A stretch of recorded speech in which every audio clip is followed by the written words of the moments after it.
ಕ್ರಿಸ್ತನಲ್ಲಿ ಪ್ರೀತಿಯುಳ್ಳ ಆತ್ಮೀಯ ನನ್ನ ದೇವಜನರೇ, ನಿಮ್ಮೆಲ್ಲರಿಗೂ ಯೇಸು ಕ್ರಿಸ್ತನ ಅತಿ ಪರಿಶುದ್ಧವಾದ ನಾಮದಲ್ಲಿ ನಿಮಗೆ ವಂದನೆಯನ್ನು ಸಲ್ಲಿಸ್ತೇನೆ. ಈ ದಿನದ ದೈವ ವಾಕ್ಯದ ಸಂದೇಶವನ್ನು ಕೇಳುವ ಮುನ್ನ ದೇವರು ಖಂಡಿತವಾಗಿಯೂ ನಿಮ್ಮ ಕುಟುಂಬದಲ್ಲಿ ಒಂದು ಅದ್ಭುತವನ್ನು ಮಾಡುವುದಕ್ಕೆ ಶಕ್ತನಾಗಿದ್ದಾನೆ, ಬಿಡುಗಡೆಯನ್ನು ಕೊಡುವುದಕ್ಕೆ ಶಕ್ತನಾಗಿದ್ದಾನೆ. ಹಾಗಾದರೆ ಬನ್ನಿರಿ, ನಾವು ಪ್ರಾರ್ಥನೆಯೊಂದಿಗೆ ಈ ದಿನದ ಕಾರ್ಯಕ್ರಮವನ್ನು ಪ್ರಾರಂಭ ಮಾಡೋಣ. ಪ್ರಾರ್ಥಿಸೋಣ. ಸರ್ವಶಕ್ತನಾದ ದೇವರೇ, ಕರುಣಾಳು ತಂದೆಯೇ, ಈ ಒಂದು ದಿನದಲ್ಲಿ ಸ್ವಾಮಿ ವಾಕ್ಯದ ಸಂದೇಶವನ್ನು ಹೋಪ್ ಮಾಧ್ಯಮದ ಮೂಲಕವಾಗಿ ವೀಕ್ಷಣೆ ಮಾಡುತ್ತಾ ಇರುವಂಥ ಎಲ್ಲ ನಿನ್ನ ಭಕ್ತರಿಗೋಸ್ಕರವಾಗಿ ನಾವು ಪ್ರಾರ್ಥನೆ ಮಾಡುತ್ತೇವೆ. ಕುಟುಂಬದಲ್ಲಿರುವಂಥ ಎಲ್ಲ ಕಷ್ಟಗಳ ನೀನು ಬಲ್ಲಂಥ ದೇವರಾಗಿದ್ದಿ. ಯೇಸುವೇ, ನಿನಗೆ ತಿಳಿಯದಂಥ ಗುಟ್ಟು ಒಂದೂ ಇಲ್ಲ ರಕ್ಷಕನೇ. ಈ ಸಮಯದಲ್ಲಿ ಕಣ್ಣೀರಿನ ಮೂಲಕವಾಗಿ ನಿನ್ನಲ್ಲಿ ಮೊರೆ ಇಡುವಂಥ ಎಲ್ಲರಿಗೆ ಬಿಡುಗಡೆಯನ್ನು ಕೊಡು ಸ್ವಾಮಿ. ಅವರ ಜೀವಿತದಲ್ಲಿ ಸುಖ, ಶಾಂತಿ, ನೆಮ್ಮದಿ, ಸಂತೋಷ, ಸಮಾಧಾನ ಎಲ್ಲವುಗಳನ್ನು ದಯಪಾಲಿಸ್ಕೊಡು. ಕರ್ತನೇ, ಪ್ರಾರ್ಥನೆಯನ್ನು ಕೇಳಿದಕ್ಕಾಗಿ ಸ್ತೋತ್ರ ಸ್ವಾಮಿ. ನಿನ್ನ ಆಶೀರ್ವಾದ ವೀಕ್ಷಣೆ ಮಾಡುವಂಥ ಎಲ್ಲ ಕುಟುಂಬದವರ ಮೇಲೆ ಸದಾಕಾಲ ಇರಲಿ ಎಂದು ಯೇಸು ಕ್ರಿಸ್ತನ ದಿವ್ಯನಾಮದಲ್ಲಿ ಪ್ರಾರ್ಥಿಸುತ್ತೇವೆ ನಮ್ಮ ತಂದೆಯೇ, ಆಮೇನ್. ಪ್ರಿಯ ವೀಕ್ಷಕರೇ, ಬಹಳ ಸಂತೋಷ ಈ ಸಮಯದಲ್ಲಿ ದೇವರ ವಾಕ್ಯವನ್ನು ಧ್ಯಾನಿಸುವಂಥದ್ದು, ವಾಕ್ಯದ ನೈಜತೆಯನ್ನು ತಿಳಿದುಕೊಳ್ಳುವಂಥದ್ದು ಬಹಳ ಸಂತೋಷ. ದೇವರು ಅನೇಕ ಸಂಗತಿಗಳನ್ನು ನಮ್ಮ ನೆನಪಿಗೆ ತರುವಂಥವನಾಗಿದ್ದಾನೆ. ಈ ಲೋಕದಲ್ಲಿ ನಾವು ಅನೇಕ ಸಂಗತಿಗಳನ್ನು ಮರೆಯಬಹುದು, ಆದರೆ ದೇವರು ನಮ್ಮ ಕುರಿತು ಯಾವಾಗಲೂ ಕೂಡ ಚಿಂತಿಸುವವನಾಗಿದ್ದಾನೆ. ನಮ್ಮ ಕಷ್ಟಗಳಿಗೆ ಸ್ಪಂದಿಸಿ ನಮಗೆ ಎಲ್ಲ ರೀತಿಯ ಆಶೀರ್ವಾದವನ್ನು ಕೊಡುವುದಕ್ಕೆ ಶಕ್ತನಾಗಿದ್ದಾನೆ. ಈ ಲೋಕದಲ್ಲಿ ಆತನಿಂದ ಸೃಷ್ಟಿಸಲ್ಪಟ್ಟವರಾದಂಥ ನಾವುಗಳು ಅನೇಕ ವಿಚಾರಗಳನ್ನು ನಮ್ಮ ಒಂದು ಪ್ರಾಯ ಗತಿಸಿ ಹೋಗುವಂಥ ಸಮಯದಲ್ಲಿ, ವಯಸ್ಸಾದಂಥ ಸಮಯದಲ್ಲಿ ಅನೇಕರು ಅನೇಕ ಸಂಗತಿಗಳನ್ನು ಮರೆಯುವಂಥದ್ದನ್ನು ನಾವು ನೋಡುತ್ತೇವೆ. ಯಾಕೆಂದರೆ ಇದರ ಕುರಿತಾಗಿ ಪ್ರಸಂಗಿ 12ನೇ ಅಧ್ಯಾಯವನ್ನು ನಾವು ಪೂರ್ತಿಯಾಗಿ ಓದುವುದಾದರೆ ಒಬ್ಬ ಮನುಷ್ಯನ ಜೀವಿತ ಯಾವ ರೀತಿಯಲ್ಲಿ ಕ್ಷೀಣಿಸುತ್ತಾ ಬರುತ್ತದೆ, ಆತನ ಮುಂದಿನ ಸ್ಥಿತಿಗತಿಗಳು ಏನಾಗುತ್ತೆ ಎಂಬುದಾಗಿ ಆ ಅಧ್ಯಾಯವನ್ನು ಪೂರ್ತಿಯಾಗಿ ಓದುವುದಾದರೆ ಮನುಷ್ಯನ ಜೀವಿತ ಕುಂಠಿತವಾಗುವಂಥ ಎಲ್ಲ ವಿಚಾರಗಳು ಅಲ್ಲಿ ಬರೆಯಲ್ಪಟ್ಟಿರುವಂಥದ್ದನ್ನು ನಾವು ನೋಡುತ್ತೇವೆ. ಪ್ರಿಯ ವೀಕ್ಷಕರೇ, ದೇವರ ಮಕ್ಕಳಾಗಿರುವಂಥ ನಮಗೆ ಕ್ರಿಸ್ತನು ಕೆಲವು ಮಾತುಗಳ ಮೂಲಕವಾಗಿ ನಮಗೆ ಆದರಣೆಗಳನ್ನು, ಕೆಲವು ಸಂಗತಿಗಳ ಮೂಲಕವಾಗಿ ನಮಗೆ ಎಚ್ಚರಿಕೆಗಳನ್ನು ಕೊಡುವಾಗ ನಾವು ಕೇಳುತ್ತಾ ಇದ್ದೇವಾ? ಅದರ ಬಗ್ಗೆ ನಾವು ಯೋಚನೆಯನ್ನು ನಾವು ಮಾಡಬೇಕಾಗಿದೆ. ಈ ದಿನ ಸಂದೇಶದಲ್ಲಿ ನಾನು ಆರಿಸಿಕೊಂಡಿರುವಂಥ ಒಂದು ವಾಕ್ಯ ಮತ್ತಾಯನು ಬರೆದಂಥ ಸುವಾರ್ತೆ 11ನೇ ಅಧ್ಯಾಯ 28ನೇ ವಚನ. ಪ್ರತಿಯೊಬ್ಬರು ಇದನ್ನು ಬಾಯಿಪಾಠವಾಗಿ ಎಲ್ಲರೂ ಕೂಡ ಹೇಳುತ್ತಾ ಇರುತ್ತಾರೆ. ಆದರೆ ಈ ವಾಕ್ಯದಲ್ಲಿರುವಂಥ ಗೂಢಾರ್ಥಗಳೇನು, ದೇವರು ಈ ವಾಕ್ಯಗಳ ಮೂಲಕವಾಗಿ ನಮಗೆ ಕೊಡುವಂಥ ಎಚ್ಚರಿಕೆ, ಅಭಯವೇನು ಎಂಬುದಾಗಿ ನಾವು ತಿಳಿದುಕೊಳ್ಳುವಂಥದ್ದು ಬಹಳ ಪ್ರಾಮುಖ್ಯ ಎಂಬುದಾಗಿ ನೋಡುತ್ತೇವೆ. ಅದನ್ನು ನಾನು ಓದಲಿಕ್ಕೆ ಇಷ್ಟಪಡುತ್ತೇನೆ. ಎಲೆ ಕಷ್ಟಪಡುವವರೇ, ಹೊರೆ ಹೊತ್ತವರೇ, ನೀವೆಲ್ಲರೂ ನನ್ನ ಬಳಿಗೆ ಬನ್ನಿರಿ, ನಾನು ನಿಮಗೆ ವಿಶ್ರಾಂತಿ ಕೊಡುವೆನು. ನಾನು ಸಾತ್ವಿಕನೂ ದೀನ ಮನಸ್ಸುಳ್ಳವನು ಆಗಿರುವುದರಿಂದ ನನ್ನ ನೊಗವನ್ನು ನಿಮ್ಮ ಮೇಲೆ ತೆಗೆದುಕೊಂಡು ನನ್ನಲ್ಲಿ ಕಲಿತುಕೊಳ್ಳಿರಿ ಎಂಬುದಾಗಿ ನಾವು ನೋಡುತ್ತೇವೆ. ಯೇಸು ಕ್ರಿಸ್ತನು ನೆನಪಿಸುವಂಥ ಸಂಗತಿ, ಎಲೆ ಕಷ್ಟಪಡುವಂಥ ಜನರೇ, ನಾನು ಆರಿಸಲ್ಪಟ್ಟಂಥ ಇಸ್ರೇಲ್ ಜನರೇ, ನಾನು ಆರಿಸಲ್ಪಟ್ಟಂಥ ಸ್ವಕೀಯ ಜನರೇ, ನೀವೆಲ್ಲರೂ ಕೂಡ ನನ್ನ ಬಳಿಗೆ ನೀವು ಬರುವುದಾದರೆ ನಾನು ನಿಮಗೆ ವಿಶ್ರಾಂತಿಯನ್ನು ಕೊಡುತ್ತೇನೆ. ದೇವರು ಹೇಳುವಂಥ ಈ ಒಂದು ಮಾತುಗಳನ್ನು ನಾವು ಅರ್ಥಗರ್ಭಿತವಾಗಿ ನಾವು ನೋಡುವಾಗ ನಮಗೆ ವಿಶ್ರಾಂತಿಯ ಅವಶ್ಯಕತೆ ಇದೆಯಾ ಪ್ರಿಯರೇ? ಹಾಗಾದರೆ ನಾವು ಯಾವ ಮಟ್ಟದಲ್ಲಿ ನಾವು ಜೀವನವನ್ನು ಮಾಡುತ್ತಾ ಇದ್ದೇವೆ? ಈ ದಿನದಲ್ಲಿ, ಈ ಸಮಯಗಳಲ್ಲಿ ಕಷ್ಟದ ಪರಿಸ್ಥಿತಿ, ನಿರಾಶೆಯ ಪರಿಸ್ಥಿತಿ, ಅನೇಕ ನೋವುಗಳ ಪರಿಸ್ಥಿತಿಯಲ್ಲಿ ಜೀವಿಸುತ್ತಾ ಇರುವಂಥ ಆತನ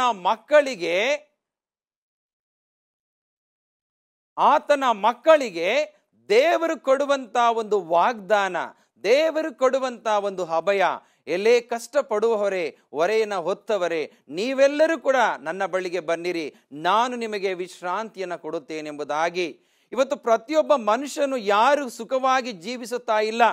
ಒಂದು ವೇಳೆ ನಮ್ಮ ಭಾವನೆಯಲ್ಲಿ ಆತನು ಶ್ರೀಮಂತನಾಗಿದ್ದಾನೆ, ಆತನಲ್ಲಿ ಹಣ ಇದೆ, ಆತನಿಗೆ ಯಾವುದೇ ಒಂದು ವಿಶ್ರಾಂತಿ ಬೇಕಾಗಿಲ್ಲ, ಆತನಿಗೆ ಯಾವುದೇ ಒಂದು ಕಷ್ಟ ಇಲ್ಲ ಎಂಬುದಾಗಿ ನಾವು ಭಾವಿಸಬಹುದು. ಪ್ರಿಯರೇ, ಶ್ರೀಮಂತನಿಗೂ ಒಂದು ಕಷ್ಟ ಇರುತ್ತೆ, ಬಡವನಿಗೂ ಒಂದು ಕಷ್ಟವಿರುತ್ತೆ, ಮಧ್ಯಮ ವರ್ಗದಲ್ಲಿ ಜೀವನ ಮಾಡುವಂಥ ವ್ಯಕ್ತಿಗೂ ಕಷ್ಟ ಇರುತ್ತೆ. ಹಾಗಾಗಿ ದೇವರಿಂದ ಸೃಷ್ಟಿಸಲ್ಪಟ್ಟಂಥ ಆತನ ಮಕ್ಕಳಾಗಿರುವಂಥ ಎಲ್ಲರಿಗೂ ಕೂಡ ಕಷ್ಟ ಅನ್ನುವಂಥದ್ದು ಇದ್ದೇ ಇದೆ. ಅದನ್ನು ನಾವು ಅರಿತುಕೊಳ್ಳಬೇಕು. ಆ ಕಷ್ಟದ ಸಮಯದಲ್ಲಿ ನಾವು ದೇವರ ಬಳಿಗೆ ಬರುವಂಥ ರೀತಿ ಇದೆಯಲ್ಲ, ಅದು ಬಹಳ ಪ್ರಾಮುಖ್ಯತೆಯನ್ನು ವಹಿಸುವಂಥದ್ದನ್ನು ನಾವು ನೋಡುತ್ತೇವೆ.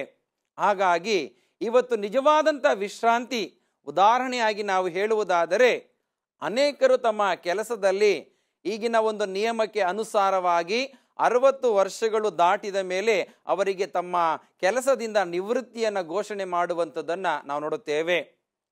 ಕೆಲವರು ಏನು ಮಾಡುತ್ತಾರೆ ಎಂಬುದಾಗಿ ನೋಡುವಾಗ ತಮ್ಮ ಸ್ವಂತ ಇಚ್ಛೆಯಿಂದ ನಿವೃತ್ತಿಯನ್ನು ತೆಗೆದುಕೊಳ್ಳುವಂಥದ್ದನ್ನು ನಾವು ನೋಡುತ್ತೇವೆ.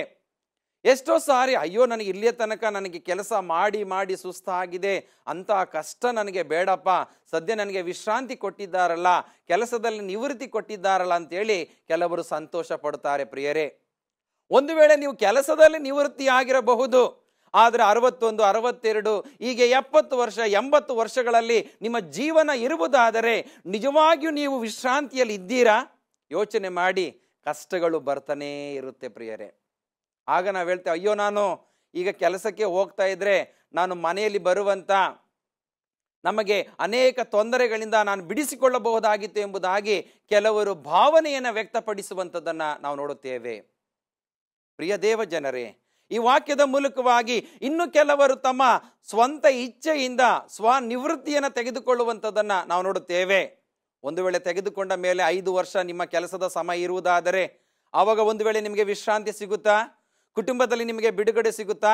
ನಿಮ್ಮ ಕಷ್ಟದಿಂದ ನಿಮಗೆ ಬಿಡುಗಡೆ ಸಿಗುತ್ತಾ? ಪ್ರಿಯರೇ, ಆವಾಗಲೂ ಕೂಡ ಇಲ್ಲ ಎಂಬುದಾಗಿ ಕೆಲವರು ವ್ಯಕ್ತಪಡಿಸುವಂಥದ್ದನ್ನು ನಾವು ನೋಡುತ್ತೇವೆ. ಹಾಗಾಗಿ ನಿಜವಾದಂಥ ವಿಶ್ರಾಂತಿಯನ್ನು ನೀವು ಕೆಲಸದಿಂದ ನಿವೃತ್ತಿಯಾದರೂ ಕೂಡ ತೆಗೆದುಕೊಳ್ಳುವುದಕ್ಕೆ ಸಾಧ್ಯವಿಲ್ಲ. ನಿಮ್ಮ ಸ್ವ ಇಚ್ಛೆಯಿಂದ ನಿವೃತ್ತಿಯನ್ನು ಘೋಷಣೆ ಮಾಡಿಕೊಂಡ್ರೂ ಕೂಡ ವಿಶ್ರಾಂತಿಯನ್ನು ಪಡೆದುಕೊಳ್ಳುವುದಕ್ಕೆ ಸಾಧ್ಯವಿಲ್ಲ. ಮನುಷ್ಯನು ಒಂದಲ್ಲ ಒಂದು ವಿಧದ ಕಷ್ಟಗಳಿಗೆ ಆತನು ಒಳಗಾಗುವಂಥದ್ದನ್ನು ನಾವು ನೋಡುತ್ತೇವೆ. ಹಾಗಾದರೆ ನಿಜವಾದಂಥ ವಿಶ್ರಾಂತಿ ಯಾರಿಂದ ಸಿಗುವಂಥದ್ದಾಗಿದೆ? ಒಂದು ವೇಳೆ ಒಂದು ಅಂಗಡಿಗೆ ಹೋಗಿ ತೆಗೆದುಕೊಳ್ಳುವುದಕ್ಕೆ ಸಾಧ್ಯವಿದೆಯಾ? ಅಥವಾ ಒಂದು ಚಲನಚಿತ್ರ ಮಂದಿರಕ್ಕೆ ಹೋಗಿ ನಾವು ಚಲನಚಿತ್ರವನ್ನು ವೀಕ್ಷಣೆ ಮಾಡುವುದರಿಂದ ನಮಗೆ ವಿಶ್ರಾಂತಿ ಸಿಗುತ್ತಾ ಪ್ರಿಯರೇ? ಅಥವಾ ನಾವು ಒಂದು ಒಳ್ಳೆಯ ಪರಿಸರವನ್ನು ಆಯ್ಕೆ ಮಾಡಿಕೊಂಡು ಒಂದು ಪ್ರವಾಸಕ್ಕೆ ಹೋದರೆ ಅಲ್ಲಿ ನಮಗೆ ಸಂತೋಷ ಅಥವಾ ವಿಶ್ರಾಂತಿ ಸಿಗಲಿಕ್ಕೆ ಸಾಧ್ಯ ಇದೆಯಾ? ಇಲ್ಲ ಪ್ರಿಯರೇ. ಇಲ್ಲಿ ಯೇಸು ಕ್ರಿಸ್ತನು ನಮ್ಮನ್ನು ಕರೆಯುವಂಥದ್ದು, ನೀವು ಬನ್ನಿರಿ, ನಾನು ನಿಮಗೆ ವಿಶ್ರಾಂತಿಯನ್ನು ಕೊಡುತ್ತೇನೆ. ಯಾರು ಕ್ರಿಸ್ತನ ಬಳಿಗೆ ಬರುತ್ತಾರೆ, ಕ್ರಿಸ್ತನು ಪ್ರೀತಿಪೂರ್ವಕವಾದಂಥ ಪರಿಶುದ್ಧತೆಯ ಜೀವನದ ಒಂದು ವಿಶ್ರಾಂತಿಯನ್ನ ನಮಗೆ ಕೊಡುವುದಕ್ಕೆ ಶಕ್ತನಾಗಿದ್ದಾನೆ. ಅದಕ್ಕೋಸ್ಕರವಾಗಿ ನಾವು ಪ್ರಾರಂಭದಲ್ಲಿ ನಿಜವಾದಂಥ ವಿಶ್ರಾಂತಿಯನ್ನು ಪಡೆದುಕೊಳ್ಳಬೇಕಾದರೆ ಕ್ರಿಸ್ತನ ಬಳಿಗೆ ನಾವು ಬರಬೇಕಾಗಿದೆ. ಅಂದು ಯೇಸು ಕ್ರಿಸ್ತನು ಮೀನನ್ನ ಹಿಡಿತಾ ಇದ್ದಂಥ ಶಿಷ್ಯರಿಗೆ ಹೇಳಿದಂಥ ಮಾತು, ಬನ್ನಿರಿ, ನಾನು ನಿಮ್ಮನ್ನ ಮನುಷ್ಯರನ್ನ ಹಿಡಿಯುವ ಬೆಸ್ತರನಾಗಿ ಮಾಡುತ್ತೇನೆ ಎಂಬುದಾಗಿ. ಶಿಷ್ಯರು ಯೇಸು ಸ್ವಾಮಿಯ ಮಾತಿಗೆ ಬೆಲೆಯನ್ನು ಕೊಟ್ಟು ಅವರು ತಮ್ಮ ಬಲೆಗಳನ್ನು ಬಿಟ್ಟು ಕ್ರಿಸ್ತನನ್ನ ಹಿಂಬಾಲಿಸಿದರು.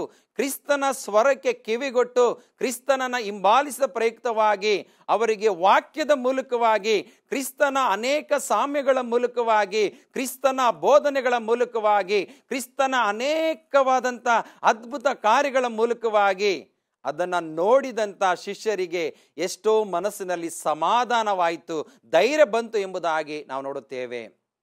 ಪ್ರಿಯ ದೇವ ಜನರೇ, ಈ ಕಾರ್ಯಕ್ರಮವನ್ನು ವೀಕ್ಷಣೆ ಮಾಡುತ್ತಾ ಇರುವಂಥ ನಿಮ್ಮ ಜೀವಿತದಲ್ಲಿ ನಿಜವಾದಂಥ ಕಷ್ಟ ನಿಮ್ಮ ಕುಟುಂಬಗಳಲ್ಲಿ, ನಿಮ್ಮ ಕೆಲಸದಲ್ಲಿ, ನಿಮ್ಮ ಜೀವನದಲ್ಲಿ ಇರುವುದಾದರೆ ನೀವು ಮೊದಲನೇದಾಗಿ ಯೇಸುವಿನ ಬಳಿಗೆ ಬರುವುದಕ್ಕೆ ಪ್ರಯತ್ನಿಸಬೇಕು. ಪ್ರಿಯರೇ, ಕಷ್ಟ ಇದೆ ಎಂಬುದಾಗಿ ನಾವು ಇನ್ನೊಬ್ಬರ ಬಳಿಗೆ ಹೋಗುವುದರಿಂದ ಅವರು ನಮ್ಮ ಕಷ್ಟವನ್ನು ಪರಿಹರಿಸುತ್ತಾರೆ ಎಂಬುದಾಗಿ ನಾವು ತಿಳಿದುಕೊಳ್ಳಬಾರದು. ನಾವು ಫಸ್ಟು ಪ್ರಾರಂಭದಲ್ಲಿ ದೇವರ ಸಮೀಪಕ್ಕೆ ಬರುವುದಾದರೆ ಕ್ರಿಸ್ತನು ನಮ್ಮ ಎಲ್ಲಾ ಕಷ್ಟಗಳನ್ನ ಆತನು ಪರಿಹರಿಸಿ ನಮಗೆ ಬಿಡುಗಡೆಯನ್ನ ಕೊಡುವವನಾಗಿದ್ದಾನೆ. ಎಲ್ಲಾ ಪಾಪದ ಭಾರವನ್ನ ಯೇಸು ಕ್ರಿಸ್ತನು ಶಿಲುಬೆ ಮೇಲೆ ಹೊತ್ತುಕೊಂಡಿದ್ದಾನೆ ಪ್ರಿಯರೇ. ಆತನ ಇಡೀ ಲೋಕದ ಎಲ್ಲಾ ಮನುಷ್ಯರ ಪಾಪವನ್ನು ಕೂಡ ಆತನು ಶಿಲುಬೆ ಮೇಲೆ ಹೊತ್ತುಕೊಂಡಿದ್ದಾನೆ. ಯಾರು ಕೂಡ ನಮ್ಮ ಭಾರವನ್ನು ಹೊತ್ತುಕೊಳ್ಳುವುದಕ್ಕೆ ಸಾಧ್ಯವಿಲ್ಲ. ಯಾರು ಕೂಡ ನಮ್ಮ ಕಷ್ಟಗಳಲ್ಲಿ ಸ್ಪಂದಿಸುವುದಕ್ಕೆ ಸಾಧ್ಯವಿಲ್ಲ. ಒಂದು ವೇಳೆ ನಮ್ಮ ಕುಟುಂಬದವರು, ನಮ್ಮ ಆಪ್ತ ಸ್ನೇಹಿತರು ಕೂಡ ನಮ್ಮ ಕಷ್ಟ ಸುಖ ದುಃಖಗಳಲ್ಲಿ ಭಾಗಿಯಾಗುವುದಕ್ಕೆ ಸಾಧ್ಯವಿಲ್ಲ. ಅದೇ ರೀತಿಯಾಗಿ ಯೇಸು ಕ್ರಿಸ್ತನ ಬಳಿಗೆ ನೀವು ಬರುವುದಾದರೆ ಆತನು ನಿಮ್ಮ ಎಲ್ಲಾ ಕಷ್ಟ ಸುಖ ದುಃಖಗಳಿಗೆ ಆತನು ಭಾಗಿಯಾಗಿ ನಿಮಗೆ ವಿಶ್ರಾಂತಿಯನ್ನ ಸಮಾಧಾನವನ್ನ ಕೊಡುವುದಕ್ಕೆ ಶಕ್ತನಾಗಿದ್ದಾನೆ. ಹಾಗಾಗಿ ನಾವು ಪ್ರಾರಂಭದ ಒಂದು ಅಂಶವನ್ನ ಗಮನಿಸುವುದಾದರೆ ನಾವು ಯೇಸುವಿನ ಬಳಿಗೆ ಬರುವುದರ ಮೂಲಕವಾಗಿ ಆ ವಿಶ್ರಾಂತಿಯನ್ನ ಪಡೆದುಕೊಳ್ಳಬಹುದು ಪ್ರಿಯರೇ. ನಾವು ಕ್ರಿಸ್ತನ ಬಳಿಗೆ ಬಾರದೆ ಹೋದರೆ ನಾವು ಖಂಡಿತವಾಗಿಯೂ ಕೂಡ ವಿಶ್ರಾಂತಿಯನ್ನು ಪಡೆಯುವುದಕ್ಕೆ ಸಾಧ್ಯ ಇಲ್ಲ ಎಂಬುದಾಗಿ ನಾವು ವಾಕ್ಯದ ಮೂಲಕವಾಗಿ ತಿಳಿದುಕೊಳ್ಳಬೇಕು. ಹಾಗಾಗಿ ಎರಡನೇದಾಗಿ ನಾವು ನೋಡುತ್ತೇವೆ ಪ್ರಿಯರೇ, ಕ್ರಿಸ್ತನೊಂದಿಗೆ ಕಲಿಯಬೇಕೆಂಬುದಾಗಿ ನಾವು ನೋಡುತ್ತೇವೆ. 29ನೇ ವಚನದಲ್ಲಿ ನಾವು ನೋಡುವಾಗ, ನಾನು ಸಾತ್ವಿಕನು ದೀನ ಮನಸ್ಸುಳ್ಳವನು ಆಗಿರುವುದರಿಂದ ನನ್ನ ನೊಗವನ್ನು ನಿಮ್ಮ ಮೇಲೆ ತೆಗೆದುಕೊಂಡು ನನ್ನಲ್ಲಿ ಕಲಿತುಕೊಳ್ಳಿರಿ ಎಂಬುದಾಗಿ. ಕ್ರಿಸ್ತನಲ್ಲಿರುವಂಥ ದೀನವಾದಂಥ ಮನಸ್ಸು, ಹೃದಯ ಪೂರ್ವಕವಾದಂಥ ಮನಸ್ಸು, ಆತನು ಒಬ್ಬರಿಗೆ ಒಂದು ರೀತಿಯಲ್ಲಿ ನೋಡುವಂಥದ್ದು, ಇನ್ನೊಬ್ಬರಿಗೆ ಇನ್ನೊಂದು ರೀತಿಯಲ್ಲಿ ನೋಡುವಂಥ ಜೀವಿತ ಯಾವತ್ತೂ ಕೂಡ ಯೇಸು ಕ್ರಿಸ್ತನು ಮಾಡಿಲ್ಲ. ಒಂದು ವೇಳೆ ನಾವು ಸಭೆಗಳಲ್ಲಿ ಮಾಡ್ತಾ ಇರ್ಬೋದು, ಒಂದು ವೇಳೆ ಕುಟುಂಬಗಳಲ್ಲಿ ಮಾಡ್ತಾ ಇರ್ಬೋದು. ಆದರೆ ಯೇಸು ಕ್ರಿಸ್ತನಲ್ಲಿದ್ದಂಥ ಆ ದೀನವಾದಂಥ ಮನಸ್ಸು, ಆತನು ಹೇಳುವಂಥ ನನ್ನಿಂದ ಕಲಿತುಕೊಳ್ಳಿರಿ. ಇವತ್ತು ಕ್ರಿಸ್ತನು ಅಂದು ಶಿಷ್ಯರಿಗೆ ಅನೇಕ ವಿಧದಲ್ಲಿ ವಾಕ್ಯದ ಮೂಲಕವಾಗಿ ಆ ಶಿಷ್ಯರಿಗೆ ತರಬೇತಿಯನ್ನು ಕೊಟ್ಟದ್ದರಿಂದ ಅವರು ಅನೇಕ ವಾಕ್ಯಗಳನ್ನ, ಕ್ರಿಸ್ತನ ಗುಣಲಕ್ಷಣಗಳನ್ನು ತಿಳಿದುಕೊಂಡರು ಎಂಬುದಾಗಿ ನಾವು ನೋಡುತ್ತೇವೆ. ಪ್ರಿಯ ವೀಕ್ಷಕರೇ, ಈ ಕಾರ್ಯಕ್ರಮದ ಮೂಲಕವಾಗಿ ಕ್ರಿಸ್ತನಿಂದ ನಾವು ಕಲಿಯಬೇಕಾಗಿರುವಂಥದ್ದು ಬಹಳ ಇದೆ ಪ್ರಿಯರೇ. ನಾವು ಆತನ ಸಮೀಪಕ್ಕೆ ಬಂದು ಕ್ರಿಸ್ತನಲ್ಲಿರುವಂಥ ದೀನವಾದಂಥ ಮನಸ್ಸು, ಹೃದಯ ಪೂರ್ವಕವಾದಂಥ ಮನಸ್ಸನ್ನ ನಾವು ಕ್ರಿಸ್ತನ ಮೇಲೆ ಹಾತುಕೊಂಡು ಕ್ರಿಸ್ತನಿಗೆ ನಮ್ಮ ಹೃದಯವನ್ನ ಅರ್ಪಿಸುವುದಾದರೆ ಆತನು ಹೇಳುವಂಥದ್ದು ನನ್ನಿಂದ ಕಲಿತುಕೊಳ್ಳಿರಿ. ಯಾಕೆಂದ್ರೆ ನಾನು ಹೊತ್ತಂತ ಒಂದು ನೊಗದ ಭಾರ ಅಪಾರವಾಗಿತ್ತು, ಆದರೆ ನಾನು ನಿಮಗೆ ಕೊಡುವಂತ ಒಂದು ನೊಗ ಇದೆಯಲ್ಲ ಅದು ಹಗುರವಾಗಿದೆ ಎಂಬುದಾಗಿ ನಾವು ನೋಡುತ್ತೇವೆ. ಯಾಕೆಂದರೆ ಪ್ರಲಾಪಗಳು 3:27 ನಾವು ನೋಡುತ್ತೇವೆ, ಯೌವನದಲ್ಲಿ ನೊಗ ಹೊರುವುದು ಮನುಷ್ಯನಿಗೆ ಲೇಸು ಎಂಬುದಾಗಿ ನಾವು ನೋಡುತ್ತೇವೆ ಪ್ರಿಯರೇ. ಪ್ರಿಯ ವೀಕ್ಷಕರೇ, ಈ ಕಾರ್ಯಕ್ರಮದ ಮೂಲಕವಾಗಿ ಯೌವನದಲ್ಲಿ ನೊಗವನ್ನು ಹೊರುವುದು ಮನುಷ್ಯನಿಗೆ ಲೇಸು ಎಂಬುದಾಗಿ ನಾವು ನೋಡುತ್ತೇವೆ. ಈ ನೊಗದ ಕುರಿತು ಸಾಮಾನ್ಯವಾಗಿ ನಾವು ಇಂದಿನ ಕಾಲದಲ್ಲಿ ಒಂದು ಗದ್ದೆಯನ್ನು ಉಳಬೇಕಾದರೆ ಆ ಒಂದು ಎತ್ತುಗಳಿಗೆ ನೊಗವನ್ನ ಹಾಕಿ ಆ ಒಂದು ಉಳುಮೆಯನ್ನ ಮಾಡ್ತಾ ಇದ್ರು ಪ್ರಿಯರೇ. ಆ ಒಂದು ಎತ್ತುಗಳು ಇಡೀ ಎಲ್ಲಾ ಭಾರವನ್ನ ಹೊತ್ತುಕೊಂಡು ಅವು ಬೆಳಗಿನಿಂದ ಸಂಜೆಯ ತನಕ ಅಥವಾ ಮಧ್ಯಾಹ್ನದ ತನಕ ತಮ್ಮ ಉಳುಮೆಯನ್ನು ಮಾಡುವಾಗ ಆ ರೈತನು ಬಂದು ಅದರ ಕಣಚಿಗಳನ್ನ, ಅದರ ಒಂದು ಕಣಿಗಳನ್ನ ಬಿಚ್ಚಿ ಆ ನೊಗವನ್ನ ಬಿಚ್ಚುವಂತ ಸಮಯದಲ್ಲಿ ಆ ಒಂದು ಎತ್ತುಗಳಿಗೆ ಎಷ್ಟು ಸಂತೋಷ ಆಗ್ತಾ ಇತ್ತು ಪ್ರಿಯರೇ. ಅದೇ ರೀತಿಯಾಗಿ ಅಂತ ಒಂದು ಸಂತೋಷವನ್ನ ಇವತ್ತು ಕ್ರಿಸ್ತನು ಹೇಳುವಂಥದ್ದು, ಅಂತ ಭಾರವಾದಂಥ ನೊಗವನ್ನ ನಾನು ನಿಮ್ಮ ಮೇಲೆ ಹಾಕುವುದಕ್ಕೆ ಹೋಗುವುದಿಲ್ಲ. ಯಾಕೆಂದರೆ ಯೆಶಾಯ ಪ್ರವಾದಿ 53ನೇ ಅಧ್ಯಾಯದ ಎಲ್ಲಾ ವಾಕ್ಯಗಳನ್ನು ಓದುವಾಗ ಯೇಸು ಕ್ರಿಸ್ತನು ಸರ್ವಲೋಕದ ಎಲ್ಲಾ ಪಾಪದ ಭಾರವನ್ನ ಆತನು ಹೊತ್ತುಕೊಂಡ. ಹಾಗಾಗಿ ಆತನು ಸಾತ್ವಿಕನು, ದೀನ ಮನಸ್ಸುಳ್ಳವನಾಗಿರುವುದರಿಂದ ಕ್ರಿಸ್ತನಲ್ಲಿ ನಾವು ಅನೇಕ ವಿಷಯಗಳನ್ನ ಕಲಿತುಕೊಳ್ಳುವಂಥದ್ದಾಗಿದೆ. ಯಾಕೆಂದ್ರೆ ದೇವರು ಅನೇಕ ಸಂಗತಿಗಳನ್ನ ನಮ್ಮ ಜ್ಞಾಪಕಕ್ಕೆ ಆತನು ತರುವುದಕ್ಕೆ ಶಕ್ತನಾಗಿದ್ದಾನೆ ಪ್ರಿಯರೇ. ಆದುದರಿಂದ ಅನೇಕ ಸಂಗತಿಗಳನ್ನು ತರುವಂಥ ಸಮಯದಲ್ಲಿ ನಾವು ಎಚ್ಚರಿಕೆಯಿಂದ ಆಲಿಸುವುದಾದರೆ, ಅದನ್ನು ಮನಪೂರ್ವಕವಾಗಿ ನಾವು ಸ್ವೀಕಾರ ಮಾಡಿಕೊಳ್ಳುವುದಾದರೆ ಆತನು ನಮ್ಮ ಎಲ್ಲ ಕಷ್ಟಗಳಿಗೆ ಸ್ಪಂದಿಸಿ ನಮಗೆ ವಿಶ್ರಾಂತಿಯನ್ನು ಕೊಡುವುದಕ್ಕೆ ಶಕ್ತನಾಗಿದ್ದಾನೆ. ಹಾಗಾಗಿ ನಾವು ಕ್ರಿಸ್ತನ ವಾಕ್ಯದ ಜೊತೆ ನೆಲೆಗೊಂಡಿರುವುದಾದರೆ ನಾವು ಒಂದು ಒಳ್ಳೆಯ ಫಲವನ್ನು ಕೊಡುವುದಕ್ಕೆ ಶಕ್ತರಾಗುತ್ತೇವೆ, ಒಂದು ಒಳ್ಳೆಯ ಕ್ರಿಸ್ತನ ಮಕ್ಕಳಾಗಿ ಬೆಳೆಯುವುದಕ್ಕೆ ಸಾಧ್ಯ ಎಂಬುದಾಗಿ ನಾವು ವಾಕ್ಯದ ಮೂಲಕವಾಗಿ ತಿಳಿದುಕೊಳ್ಳಬೇಕಾಗುತ್ತದೆ. ಮೂರನೇದಾಗಿ ವಿಶ್ವಾಸಿಯೊಂದಿಗೆ ಅನ್ಯೋನ್ಯತೆಯಲ್ಲಿ ಜೀವಿಸುವಂಥದ್ದನ್ನು ಎಂಬುದಾಗಿ ನಾವು ನೋಡುತ್ತೇವೆ. ನಾವು ಕ್ರಿಸ್ತನ ಮಕ್ಕಳಾಗಿ ನಾವು ಜೀವಿಸುವಾಗ, ನಾವು ಕ್ರಿಸ್ತನ ಮಕ್ಕಳೊಂದಿಗೆ ಜೀವಿಸುವಂಥ ಸಮಯದಲ್ಲಿ ನಾವು ಅನ್ಯೋನ್ಯತೆ ಭಾವವುಳ್ಳವರಾಗಿ ನಾವು ಜೀವಿಸಬೇಕಾದರೆ 2 ಕೊರಿಂಥ 2ನೇ ಅಧ್ಯಾಯ 13ನೇ ವಚನವನ್ನು ನಾವು ನೋಡುವುದಾದರೆ ಅಲ್ಲಿ ದೇವರ ವಾಕ್ಯ ಈ ರೀತಿಯಾಗಿ ಬರೆಯಲ್ಪಟ್ಟಿದೆ. ಪ್ರಿಯರೇ, ಪೌಲನು ಕೊರಿಂಥದವರಿಗೆ ಬರೆದಂಥ 2ನೆಯ ಪತ್ರಿಕೆ 2ನೇ ಅಧ್ಯಾಯ 13ನೇ ವಚನವನ್ನು ನೋಡುವಾಗ, ಕ್ರಿಸ್ತನ ಸುವಾರ್ತೆಯನ್ನು ಸಾರುವುದಕ್ಕಾಗಿ ನಾನು ತ್ರೋವಕ್ಕೆ ಬರಲು ಕರ್ತನ ಕೃಪೆಯಿಂದ ನನಗೆ ಒಳ್ಳೆ ಸಂದರ್ಭ ಉಂಟಾಯಿತು. ಆದರೂ ನನ್ನ ಸಹೋದರನಾದ ತೀತನು ನನಗೆ ಸಿಕ್ಕಿಲ್ಲವಾದ್ದರಿಂದ ಕಾರಣ ನನ್ನ ಆತ್ಮಕ್ಕೆ ಉಪಶಮನವಿಲ್ಲದೆ ಅಲ್ಲಿದ್ದವರಿಗೆ ಕಳಿಸಿಕೊಡುವನಾಗಿ ಹೊರಟು ಮೆಕದೋನ್ಯಕ್ಕೆ ಬಂದನು. ಇಲ್ಲಿ ಪೌಲನ ಒಂದು ಅನುಭವ, ನನಗೆ ತೀತನು ಸಿಗದೇ ಇದ್ದರೂ ಕೂಡ ನನಗೆ ಏನೋ ಒಂದು ಸುವಾರ್ತೆಯನ್ನು ಸಾರುವುದರ ಮೂಲಕವಾಗಿ ನನಗೆ ಸಂತೋಷವಾಯಿತು ಎಂಬುದಾಗಿ ನಾವು ನೋಡುತ್ತೇವೆ. ಎಷ್ಟೋ ಸಾರಿ ಇವತ್ತಿನ ದಿನಗಳಲ್ಲಿ ಸುವಾರ್ತೆಯನ್ನು ಸಾರುವಾಗ ನಮ್ಮಲ್ಲಿ ಅನ್ಯೋನ್ಯತೆ ಇದೆಯಾ? ಪಾಸ್ಟರ್ಸ್ಗಳಲ್ಲಿ ಅನ್ಯೋನ್ಯತೆ ಇದೆಯಾ? ಸಭೆಗಳಲ್ಲಿ ಅನ್ಯೋನ್ಯತೆ ಇದೆಯಾ? ಖಂಡಿತವಾಗಿ ಅನ್ಯೋನ್ಯತೆ ಇಲ್ಲ. ಪ್ರಿಯರೇ, ನಾವು ನಿಜವಾಗಿಯೂ ದೇವರ ಬಳಿಗೆ ಬಂದು ಆ ವಿಶ್ರಾಂತಿಯನ್ನು ನಾವು ಪಡೆದುಕೊಳ್ಳಬೇಕಾದರೆ ನಾವು ಇತರರೊಂದಿಗೆ ನಾವು ಅನ್ಯೋನ್ಯತೆ ಭಾವವುಳ್ಳವರಾಗಿ ನಾವು ಜೀವಿಸಿದಾಗ ಮಾತ್ರ ಆ ಒಂದು ವಿಶ್ರಾಂತಿಯಲ್ಲಿ ನಾವು ಸೇರುವುದಕ್ಕೆ ಮತ್ತು ಆ ಒಂದು ಶಾಂತಿಯನ್ನು ಪಡೆದುಕೊಳ್ಳುವುದಕ್ಕೆ ಸಾಧ್ಯ ಎಂಬುದಾಗಿ ನಾವು ತಿಳಿದುಕೊಳ್ಳಬೇಕು. ಪ್ರಿಯ ದೇವ ಜನರೇ, ಈ ಕಾರ್ಯಕ್ರಮದ ಮೂಲಕವಾಗಿ ಇವತ್ತು ನಿಮ್ಮ ಕುಟುಂಬಗಳಲ್ಲಿ ಕಷ್ಟ ಇದೆಯಾ? ಇವತ್ತು ನಿಮ್ಮ ಕೆಲಸಕ್ಕೆ ಹೋಗುವಂಥ ಸ್ಥಳದಲ್ಲಿ ಏನಾದರೂ ಕಷ್ಟಗಳಿದೆಯಾ? ಅಥವಾ ಅನಾರೋಗ್ಯದ ಸಮಸ್ಯೆಗಳಿಂದ ಏನಾದರೂ ಕಷ್ಟವನ್ನು ನೀವು ಪಡ್ತಾ ಇದ್ದೀರಾ? ಇವತ್ತು ಸ್ವಾಮಿ ನಿಮ್ಮನ್ನು ಕರೀತಾ ಇದ್ದಾನೆ. ಸ್ವಾಮಿ ನಿಮ್ಮನ್ನು ಕರೆಯುವಾಗ ಯಾವುದೇ ಹಣವನ್ನು ಕೇಳ್ತಾ ಇಲ್ಲ ಅಥವಾ ನಿಮ್ಮ ಆಸ್ತಿಯನ್ನು ಕೇಳ್ತಾ ಇಲ್ಲ. ಯೇಸು ಕ್ರಿಸ್ತನು ನಿಮ್ಮನ್ನ ಪ್ರೀತಿಯಿಂದ ತನ್ನ ಮಾತುಗಳಿಂದ ಆಹ್ವಾನವನ್ನು ಮಾಡುವಾಗ ನೀವು ದೇವರ ಸಮೀಪಕ್ಕೆ ಬರುವುದಾದರೆ, ನಿಮ್ಮ ಹೃದಯಗಳನ್ನು ಕ್ರಿಸ್ತನಿಗೆ ಕೊಡುವುದಾದರೆ, ಆತನು ನಿತ್ಯ ವಿಶ್ರಾಂತಿಯನ್ನ ಕಷ್ಟಪಡುವಂತ ಎಲ್ಲಾ ಜನರಿಗೂ ಕೊಡುವುದಕ್ಕೆ ಶಕ್ತನಾಗಿದ್ದಾನೆ. ಹಾಗಾಗಿ ನಾವು ನಮ್ಮಲ್ಲಿ ಅನ್ಯೋನ್ಯತೆಯ ಜೀವಿತವನ್ನ ತೋರಿಸಬೇಕು. ಅದೇ ನಾವು ಪೌಲನು ಕೊರಿಂಥದವರಿಗೆ ಬರೆದಂಥ 2ನೆಯ ಪತ್ರಿಕೆ 7ನೇ ಅಧ್ಯಾಯದಲ್ಲಿ ಕೂಡ ಪೌಲ ಹೇಳುವಂಥದ್ದು. ಅದನ್ನು ನಾವು ಓದುವುದಾದರೆ 5ನೇ ವಚನ ಮತ್ತು 6ನೇ ವಚನವನ್ನು ಓದುವುದಾದರೆ, ನಾವು ಮೆಕದೋನ್ಯಕ್ಕೆ ಬಂದಾಗ ನಮ್ಮ ಮನಸ್ಸಿಗೆ ಏನು ಉಪಶಮನವಾಗಲಿಲ್ಲ. ಎಲ್ಲ ವಿಷಯಗಳಲ್ಲಿ ನಮಗೆ ಸಂಕಟವಿತ್ತು. ಹೊರಗೆ ಕಲಹ, ಒಳಗೆ ಭಯ. ಆದರೆ ದೀನಾವಸ್ಥೆಯಲ್ಲಿರುವುದನ್ನು ಸಂತೈಸುವ ದೇವರು ತೀತನ ಬರುವಿಕೆಯಿಂದ ನಮ್ಮನ್ನು ಸಂತೈಸಿದನು ಎಂಬುದಾಗಿ ನಾವು ನೋಡುತ್ತೇವೆ. ಇಲ್ಲಿ ಪೌಲನ ಅನುಭವ. ನಮಗೂ ಸೇವೆಯಲ್ಲಿ ಅನೇಕ ಕಷ್ಟಗಳಿತ್ತು, ಅನೇಕ ಭಯ, ಭೀತಿ ಎಲ್ಲ ಇತ್ತು. ನಾವು ಪ್ರಾರ್ಥನೆಯನ್ನ ಮಾಡ್ತಾ ಇದ್ದೋ. ತೀತನು ಬಂದ ಮೇಲೆ ನಮಗೆ ಆ ಸುವಾರ್ತೆಯಲ್ಲಿ, ಆತನ ಬರುವಿಕೆಯಲ್ಲಿ ಕ್ರಿಸ್ತನ ಮೂಲಕವಾಗಿ ನಮ್ಮನ್ನ ಸಂತೈಸುವವನಾಗಿದ್ದಾನೆ ಎಂಬುದಾಗಿ ನಾವು ನೋಡುತ್ತೇವೆ. ಎಷ್ಟೋ ಸಾರಿ ನಮ್ಮಲ್ಲಿ ಅನ್ಯೋನ್ಯತೆ ಎಂಬುದಾಗಿ ಇರುವಾಗ ನಮಗೆ ಒಂದು ಸೇವೆಯಲ್ಲಿ ಸಮಾಧಾನ ಇರುತ್ತೆ. ಪ್ರಿಯರೇ, ಇಬ್ಬಿಬ್ಬರಾಗಿ ಸೇವೆಗೆ ಹೋಗುವಾಗ ಒಂದು ಸಮಾಧಾನವಿರುತ್ತೆ. ನಾವು ಇಬ್ಬಿಬ್ಬರಾಗಿ ಒಂದು ಸಂತೋಷದ ಜೀವಿತದಲ್ಲಿ ಹೋಗುವಾಗ, ಒಬ್ಬರ ಕಷ್ಟಗಳನ್ನು ಇನ್ನೊಬ್ಬರ ಬಳಿಯಲ್ಲಿ ಹೇಳಿಕೊಳ್ಳುವಾಗ ಏನೋ ನಮಗೆ ಒಂದು ಸಮಾಧಾನ ಇರುತ್ತೆ. ಇವತ್ತು ನಮ್ಮ ಆತ್ಮಿಕವಾದಂಥ ಕಷ್ಟಗಳನ್ನು, ನಮ್ಮ ಹೊರಗಿನ ಕಷ್ಟಗಳನ್ನು ಕ್ರಿಸ್ತನ ಮುಂದೆ ನಾವು ಹೇಳಿಕೊಳ್ಳುವಾಗ ಆತನು ನಮ್ಮನ್ನು ಸಂತೈಸುವ ದೇವರಾಗಿದ್ದಾನೆ. ಪ್ರಿಯರೇ, ಆತನು ನಮಗೆ ವಿಶ್ರಾಂತಿಯನ್ನ ಕೊಡುವ ದೇವರಾಗಿದ್ದಾನೆ. ಹಾಗಾಗಿ ದೇವರ ವಾಕ್ಯದಲ್ಲಿ ಅದೇ 7ನೇ ಅಧ್ಯಾಯ 2ನೇ ವಚನ ನಾವು ನೋಡುತ್ತೇವೆ. 2 ಕೊರಿಂಥ 7ನೇ ಅಧ್ಯಾಯ 2ನೇ ವಚನ, ನಿಮ್ಮ ಹೃದಯಗಳಲ್ಲಿ ನಮಗೆ ಸ್ಥಳ ಕೊಡಿರಿ. ನಾವು ನಿಮ್ಮಲ್ಲಿ ಯಾರಿಗೂ ಅನ್ಯಾಯ ಮಾಡಲಿಲ್ಲ, ಯಾರನ್ನ ಕೆಡಿಸಲಿಲ್ಲ, ಯಾರನ್ನ ವಂಚಿಸಲಿಲ್ಲ.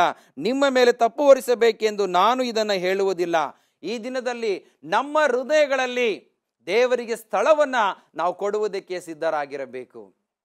ಪ್ರಿಯ ವೀಕ್ಷಕರೇ, ದೇವರ ಮಕ್ಕಳಾಗಿರುವಂತ ನಾವು ವಿಶ್ವಾಸಿಗಳೊಂದಿಗೆ ನಾವು ಅನ್ಯೋನ್ಯತೆಯ ಜೀವಿತದಲ್ಲಿ ಜೀವಿಸುವಾಗ ಕರ್ತನು ನಮಗೆ ವಿಶ್ರಾಂತಿಯನ್ನು ಕೊಡುವುದಕ್ಕೆ ಶಕ್ತನಾಗಿದ್ದಾನೆ. 4ನೇದಾಗಿ, ವಾಕ್ಯವನ್ನ ಪ್ರೀತಿಸುವುದರಿಂದ ಸಮಾಧಾನ ಇರುತ್ತೆ ಎಂಬುದಾಗಿ ನಾವು ನೋಡುತ್ತೇವೆ.